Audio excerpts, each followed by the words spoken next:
The morning mist hung heavy over Windsor Castle as Detective Inspector Sarah Mitchell received the most unusual call of her career. A royal protection officer wanted to meet her in secret, claiming he had information that could shake the very foundations of the monarchy. She almost dismissed it as another conspiracy theorist, but something in Officer James Crawford's voice made her pause. Crawford had served the royal family for 15 years without a single blemish on his record. He was known for his unwavering loyalty and professional discretion. That's what made his request so startling. When they met at a quiet cafe in Windsor Village, his hands trembled as he placed a manila envelope on the table between them. The story Crawford told seemed impossible at first. He spoke of late-night meetings in the castle's private quarters, hushed phone conversations that stopped abruptly when he entered rooms, and documents that mysteriously disappeared from the Queen Consort's private office. Most disturbing were the financial records he'd accidentally seen while performing his security duties. Camilla had been receiving large sums of money from an unknown source for the past 3 years. The payments came monthly, always in cash, always delivered by the same mysterious woman who claimed to be a charity representative. But Crawford had done some digging. The charity didn't exist. The woman's identity was completely fabricated. As Crawford spoke, Sarah noticed how his eyes darted around the cafe, checking every face, every movement. This wasn't paranoia, she realized. This was genuine fear. He pulled out a small recording device and played a conversation he'd overheard between Camilla and the mysterious woman. The voices were clear enough to understand the shocking truth. The woman was blackmailing the Queen Consort. She possessed photographs and documents from Camilla's past that could destroy not only her reputation, but potentially bring down the entire royal family. The payments weren't donations to charity.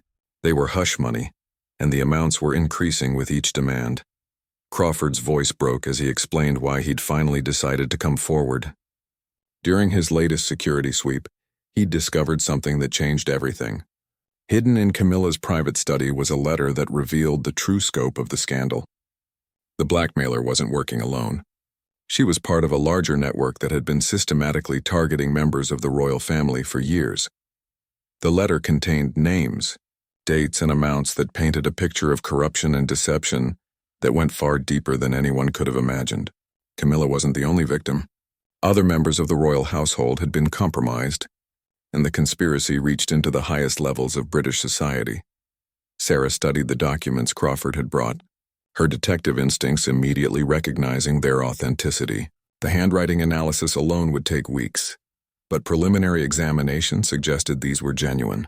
More importantly, Crawford had photographs of the meetings, timestamps from security cameras, and audio recordings that corroborated his claims.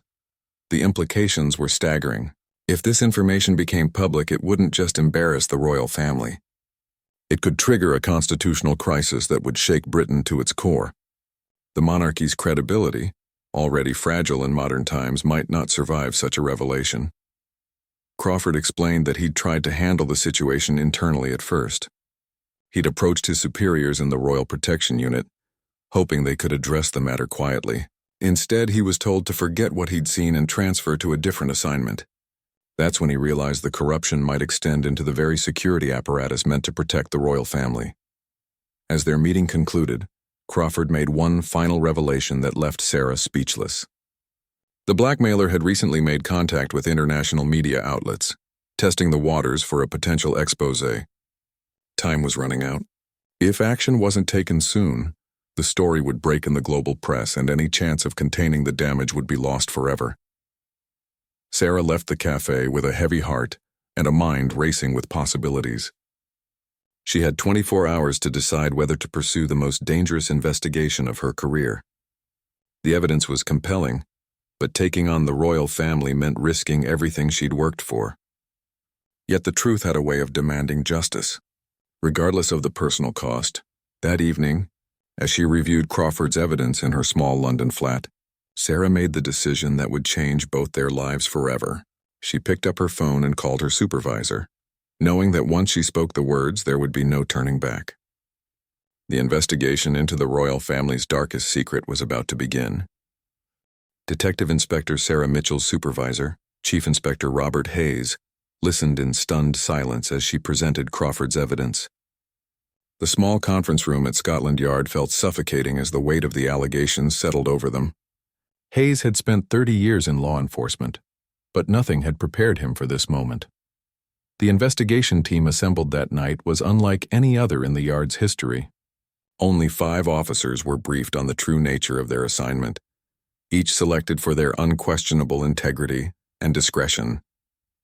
They were told this case had the potential to affect national security, and any leaks would result in immediate termination and possible prosecution. Sarah's first task was to verify Crawford's claims independently. She began by tracing the financial transactions he'd documented. The money trail led through a maze of offshore accounts and shell companies, each more sophisticated than the last. It was clear that whoever was behind this operation had significant resources and professional expertise. The mysterious woman Crawford had identified proved to be a ghost.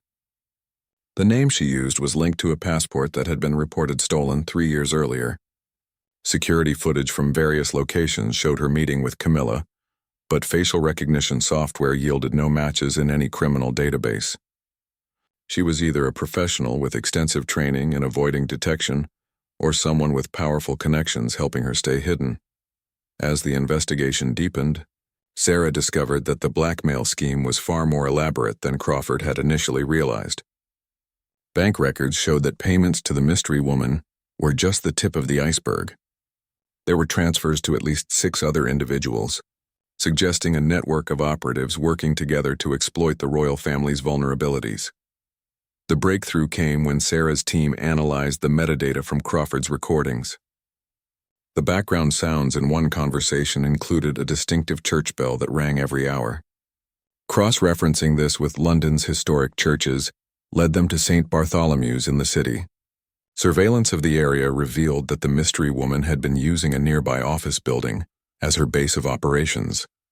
Obtaining a warrant to search the premises required delicate maneuvering. Hayes had to convince a judge without revealing the full scope of the investigation, presenting it as a routine financial fraud case.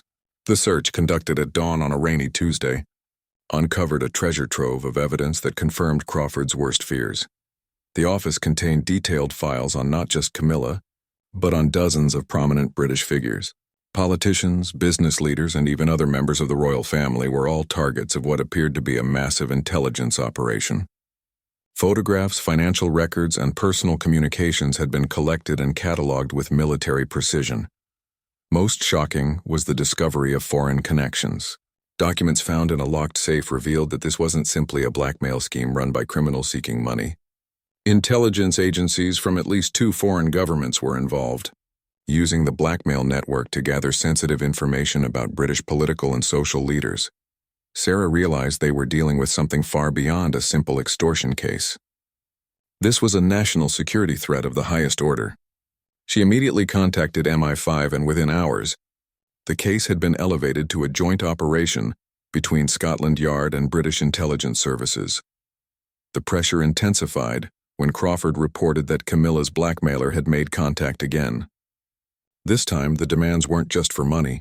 She was being asked to provide specific information about royal family activities, upcoming government meetings, and private conversations with political leaders. The blackmail had evolved into espionage. Crawford's position became increasingly dangerous as he continued to feed information to the investigation team. His access to royal communications and schedules made him invaluable to the operation, but each day increased the risk of his discovery. Security protocols within the royal household had been tightened, making it harder for him to gather evidence without arousing suspicion. The investigation team worked around the clock, knowing that time was running out. Intelligence intercepts suggested that the foreign operatives were preparing to either escalate their demands or go public with their information. Either scenario would be catastrophic for British interests. Sarah's personal life began to suffer under the strain of the investigation. The secrecy requirements meant she couldn't confide in anyone outside the team, and the constant pressure of working on such a sensitive case took its toll. She found herself questioning not just the evidence, but the entire system that had allowed such a conspiracy to develop, undetected. As the second week of the investigation drew to a close, a new development threatened to derail everything. Crawford reported that he'd been approached by his supervisors again, this time with threats rather than requests to drop his concerns. Someone within the Royal Protection Service was actively working to suppress the investigation. The realization that the conspiracy included elements within the very security apparatus meant to protect the monarchy sent shockwaves. Through the investigation team, Sarah understood that they were now racing against enemies on multiple fronts and the stakes had never been higher. The next phase of their investigation would require unprecedented risks. But the alternative was allowing foreign agents to maintain their grip on the heart of British power. The joint operation between Scotland Yard and MI5 transformed into something resembling a spy thriller as Sarah Mitchell found herself working alongside intelligence operatives she'd only heard about in whispered conversations. Agent Marcus Webb, a veteran of 20 years in counterintelligence, briefed the expanded team on the international implications of their discovery. Webb revealed that British intelligence had been tracking unusual foreign activity for months without understanding its true purpose. Financial transactions between London and accounts in Eastern Europe had raised flags, but the connection to the royal blackmail scheme provided the missing pieces of a much larger puzzle. What they were dealing with wasn't just criminal extortion, but a sophisticated intelligence operation designed to compromise Britain's most prominent figures. The mystery woman had finally been identified through advanced facial recognition technology that compared her features across multiple international databases. She was Elena Volkov, a former Russian intelligence operative who had supposedly defected to the West 5 years earlier. Her presence in London, operating under false documents, suggested that her defection had been a carefully planned cover for a long-term infiltration mission. Crawford's situation within the royal household had become precarious.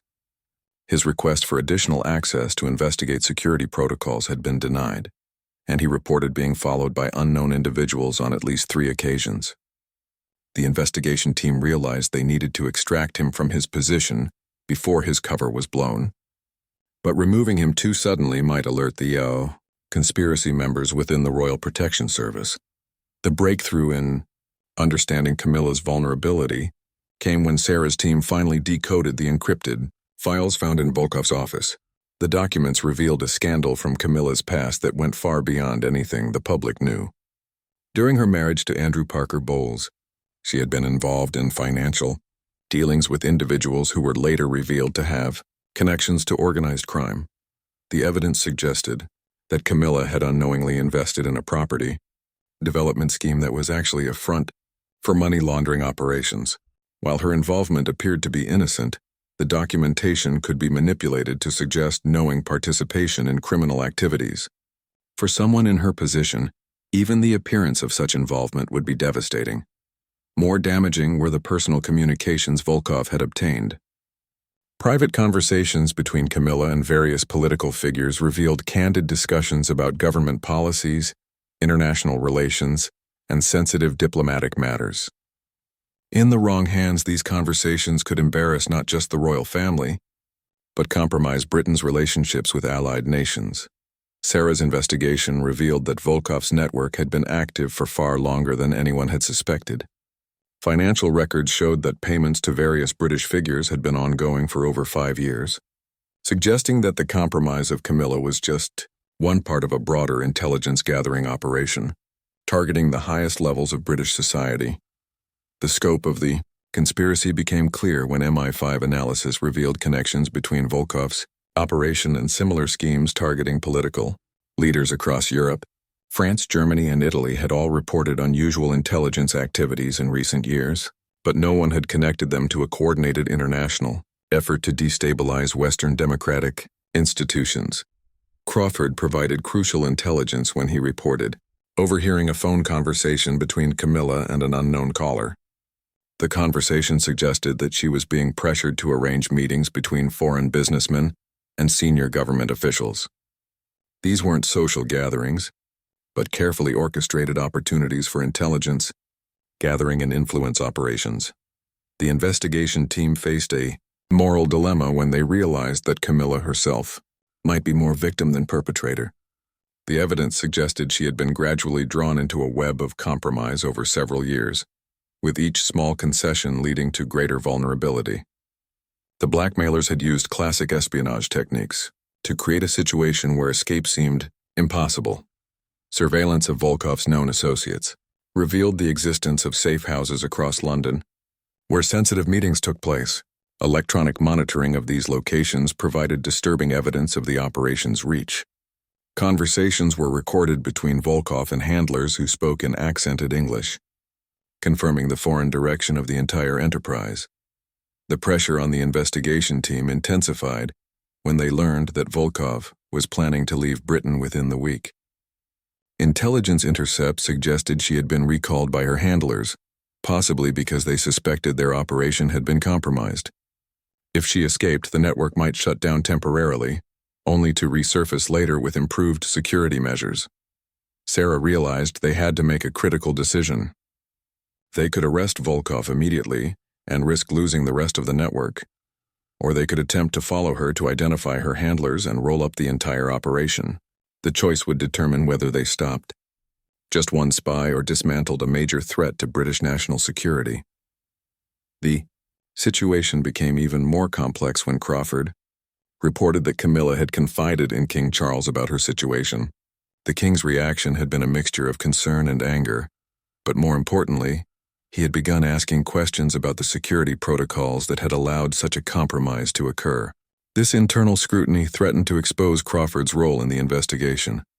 As the team prepared for the next phase of their operation, Sarah reflected on how the case had evolved from a simple blackmail investigation into something that could reshape British intelligence operations. The personal cost had been enormous, but the implications of failure were far worse than any individual sacrifice. The final pieces of the puzzle were falling into place, but the most dangerous part of the operation lay ahead.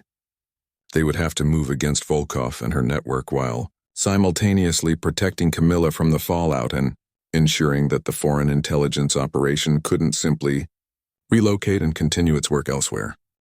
The operation to capture Elena Volkov and dismantle her network required coordination between multiple agencies and precise timing that left no room for error.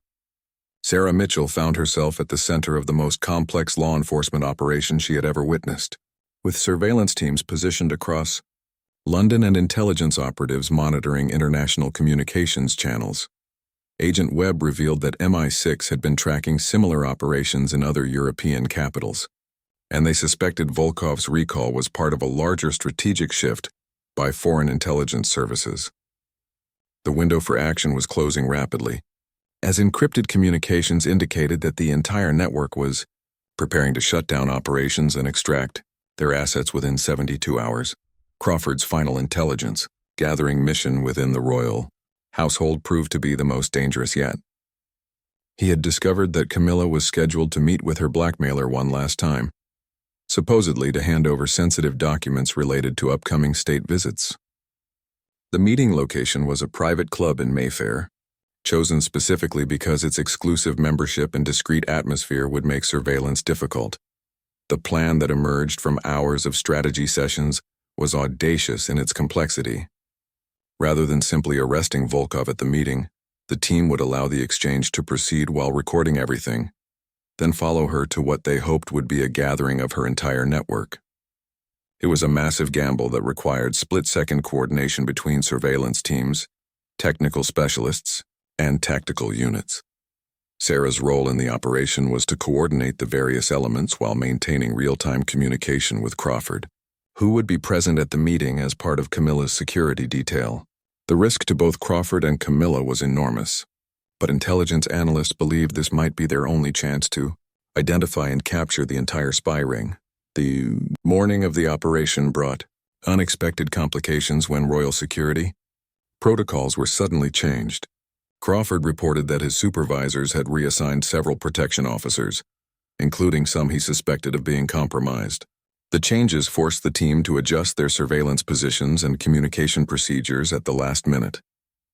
Volkov arrived at the Mayfair Club 30 minutes early, accompanied by two men who had not appeared in any previous surveillance. MI5 identification procedures revealed that both men were using false documents, and one had been flagged by international databases as a suspected intelligence operative. The meeting was clearly more significant than anyone had anticipated. The conversation between Camilla and Volkov, recorded through sophisticated audio equipment, revealed the true extent of the foreign intelligence operation. Volkov wasn't just collecting information about the royal family, but was coordinating a broader effort to influence British foreign policy through compromised officials across the government. Most shocking was Volkov's revelation that the blackmail scheme had been just the beginning of a long-term plan to place foreign assets in positions of influence throughout British society. The documents she demanded from Camilla included guest lists for upcoming diplomatic functions, details about private conversations between world leaders, and advance information about policy decisions that hadn't yet been announced publicly. Camilla's responses during the meeting painted a picture of someone trapped in an impossible situation. She expressed desperation about the continuing demands and fear about the consequences if the information became public. Her voice broke as she pleaded with Volkov to end the arrangement, offering to pay significantly more money in exchange for the return of all compromising materials. Volkov's cold response demonstrated the professional nature of the operation.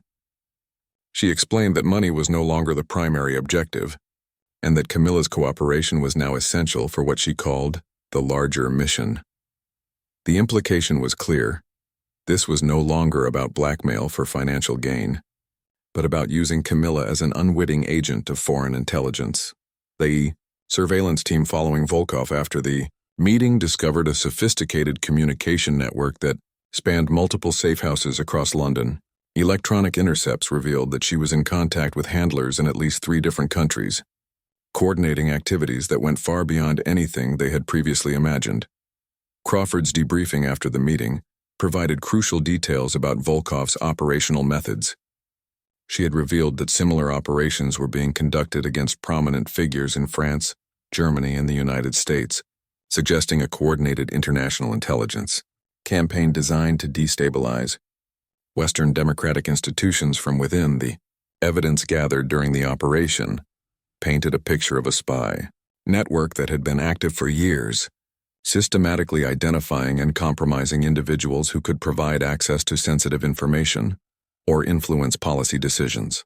Camilla had been just one target in a much larger campaign that threatened the security of multiple nations. As evening approached, the surveillance teams reported that Volkov was preparing to leave London. Her communications indicated that the network was implementing emergency protocols, suggesting they suspected their operation had been compromised. The decision was made to move against the entire network simultaneously to prevent any members from escaping. Sarah coordinated the arrest operations from a command center in central London, watching as tactical teams moved against targets across the city. The complexity of the operation required precise timing to ensure that evidence couldn't be destroyed, and that no network members could warn others of the impending arrests. The first arrests went smoothly, with Volkov and her immediate associates taken into custody without resistance. However, searches of their properties revealed that much of the critical evidence had already been moved or destroyed. The spy network had been more professional and better prepared than anyone had anticipated. As interrogations began, it became clear that Volkov and her associates were prepared to remain silent rather than compromise their handlers or reveal the full extent of their operations. The investigation team realized they would need to use every piece of evidence they had gathered to build cases against the network members and prevent similar operations in the future. The immediate crisis had been contained, but the implications of what they had discovered would reverberate through British intelligence services for years to come. The vulnerability of prominent figures to foreign intelligence operations had been demonstrated in the most dramatic way possible, forcing a complete reassessment of security protocols at the highest levels of government. The interrogation of Elena Volkov proved to be one of the most challenging aspects of the entire operation, as she demonstrated the professional training and psychological resilience of a career intelligence operative. Sarah Mitchell observed the sessions from behind one-way glass, noting how Volkov maintained her composure despite facing charges that could result in life imprisonment for espionage and treason. For 3 days, Volkov remained completely silent, refusing even to acknowledge questions from her interrogators. MI5 specialists recognized the technique as advanced resistance training, suggesting she had been prepared for the possibility of capture and had been instructed to buy time for her network to complete whatever emergency protocols they had in place. The breakthrough came when technical analysis of Volkov's encrypted communications revealed references to a larger operation scheduled to take place within the week. Intelligence analysts worked around the clock to decode the messages, discovering that the spy network had been preparing for a major intelligence coup that would dwarf anything they had accomplished through the royal blackmail. Scheme. Crawford's debriefing sessions provided additional pieces of the puzzle. His observations of unusual activity within the royal household over the past months suddenly made sense when viewed in the context of the broader intelligence operation. Security protocols had been subtly modified, access procedures had been changed, and information distribution patterns had been altered in ways that would have been invisible to casual observation. The most disturbing revelation came when analysis of seized documents showed that the foreign intelligence operation had succeeded in placing assets within multiple levels of British society. Bank executives, media figures, academic leaders, and even members of Parliament had been compromised through various schemes similar to the one used against Camilla. Sarah's investigation team expanded their scope to examine these other compromised individuals, discovering a pattern of vulnerability exploitation that was both sophisticated and systematic. The foreign operatives had spent years identifying personal weaknesses, financial pressures, and emotional vulnerabilities that could be leveraged to gain cooperation.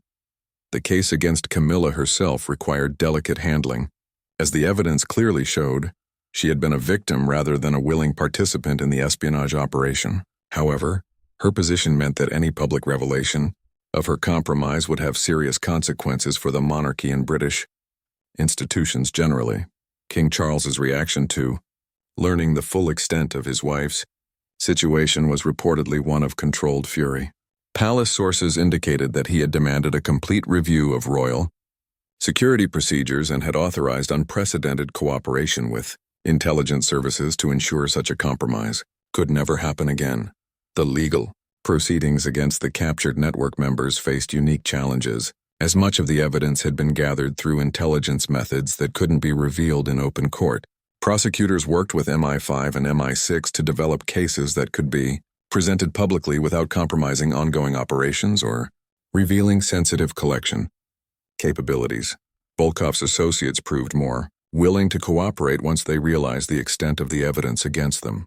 Several provided testimony about the network's operations, revealing that the British operation had been just one part of a much larger international campaign designed to destabilize Western democratic institutions through systematic compromise of influential figures. The international implications of the case became clear when foreign intelligence services began sharing information about similar operations they had detected. The pattern that emerged showed a coordinated effort across multiple countries to identify and exploit individuals who could provide access to sensitive information or influence policy decisions.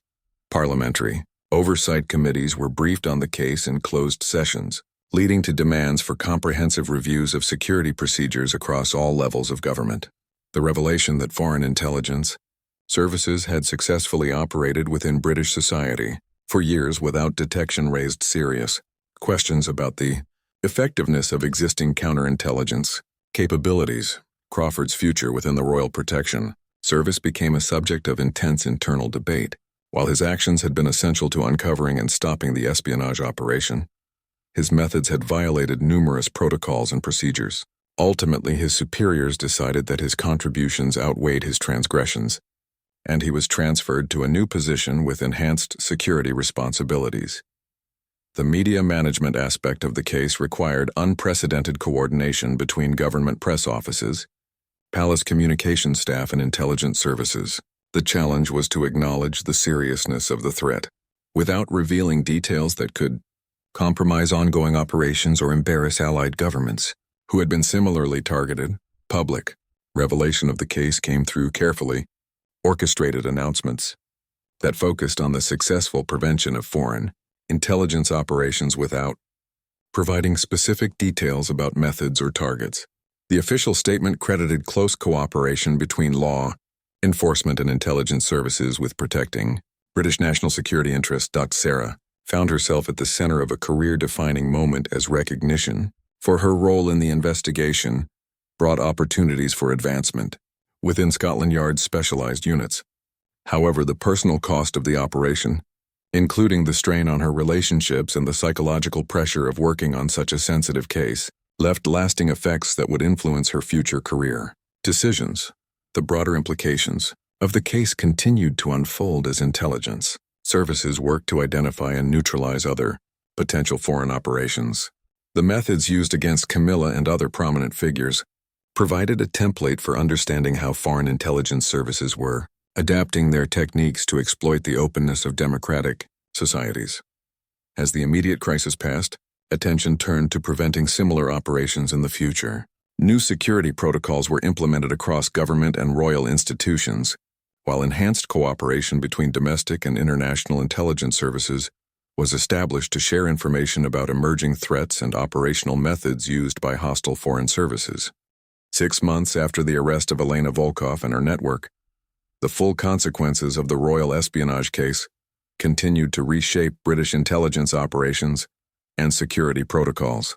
Detective Inspector Sarah Mitchell had been promoted to Detective Chief Inspector and assigned to a new joint task force dedicated to identifying and preventing foreign intelligence operations targeting British institutions.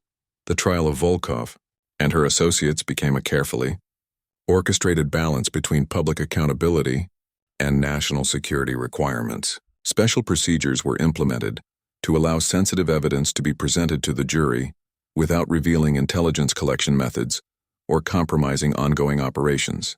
Volkov received a 30-year sentence for espionage, while her associates received terms ranging from 15 to 25 years. Camilla's recovery from the psychological trauma of her ordeal required months of specialized counseling and support. Palace sources indicated that she had struggled with feelings of guilt and betrayal, despite clear evidence that she had been manipulated by professional intelligence operatives. Her gradual return to public duties was carefully managed to rebuild confidence in her role while maintaining the dignity of the monarchy. The security review ordered by King Charles resulted in the most comprehensive overhaul of royal protection procedures in modern history. New protocols were implemented to monitor all financial transactions involving senior royals, while enhanced background checks were established for anyone with regular access to sensitive information or royal family members. Crawford's transition to his new role within the enhanced security apparatus proved challenging as he dealt with the psychological aftermath of his undercover work. The stress of maintaining his cover while gathering evidence against the spy network had taken a significant toll, requiring professional support to help him adjust to normal security duties. The international investigation sparked by the British case revealed the true scope of the foreign intelligence campaign. Similar operations were uncovered in 17 different countries, with hundreds of prominent individuals having been targeted for compromise. The revelation led to the largest counterintelligence operation in NATO history, with unprecedented cooperation between allied intelligence services. Parliamentary inquiries into the case resulted in significant changes to oversight procedures for intelligence operations. New requirements were established for monitoring potential threats to prominent political figures, while enhanced information sharing protocols were implemented between domestic law enforcement and intelligence services. The ripple effects extended beyond government institutions, as private security firms began offering specialized services to protect high-profile individuals from similar intelligence operations. The case had demonstrated that traditional security measures were inadequate against sophisticated foreign intelligence techniques, leading to demand for enhanced protective services. Sarah's new role required her to work closely with international partners, investigating related cases across Europe and North America. The evidence gathered from Volkov's network provided crucial insights into foreign intelligence methods, helping other countries identify and neutralize similar operations before they could achieve their objectives. The psychological impact on Camilla gradually lessened as the months passed, but the experience had fundamentally changed her approach to public duties and private relationships. She became an advocate for enhanced security awareness among prominent public figures, speaking privately with other potential targets about the sophisticated methods used by foreign intelligence services. Legal challenges to the convictions of Volkov's network members were unsuccessful, as appellate courts upheld both the procedures used in gathering evidence and the sentences imposed. The cases established important precedents for future prosecutions of foreign intelligence operatives while maintaining necessary protections for sensitive collection methods. The long-term security implications of the case continued to influence British policy years later. Enhanced screening procedures were implemented for individuals seeking to establish business or personal relationships with government officials, while new training programs were developed to help officials recognize and respond to potential intelligence. Operations Crawford eventually found satisfaction in his new role training other protection officers to recognize signs of foreign intelligence activity. His unique experience provided invaluable insights into the methods used by hostile services, helping to prevent similar compromises of the individuals under his protection.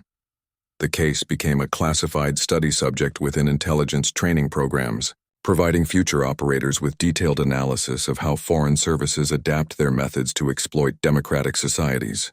The lessons learned influenced counterintelligence doctrine for decades, helping to identify and prevent similar operations before they could achieve their objectives. Sarah's career flourished as her expertise in complex international investigations became increasingly valuable. She eventually rose to become one of the youngest deputy assistant commissioners in Scotland Yard history, continuing to work on cases involving foreign intelligence threats to British national security. The monarchy emerged from the crisis with enhanced credibility, as the professional handling of the situation demonstrated the effectiveness of British institutions in protecting themselves against foreign threats. Public confidence in royal security was actually strengthened by the revelation that potential vulnerabilities had been identified and addressed before lasting damage could occur. The final chapter of the case came when intelligence services confirmed that the foreign operation had been completely dismantled. Years of careful investigation had identified and neutralized every known member of the network, while enhanced security measures had prevented similar operations from taking root. The price of freedom, as demonstrated by the royal espionage case, remained eternal vigilance against those who would exploit democratic openness for hostile purposes. The legacy of Crawford's courage in coming forward continued to influence how security professionals approached their responsibilities, demonstrating that protecting democratic institutions sometimes required difficult personal sacrifices, but that such sacrifice was essential for preserving the freedoms that made those institutions worth protecting.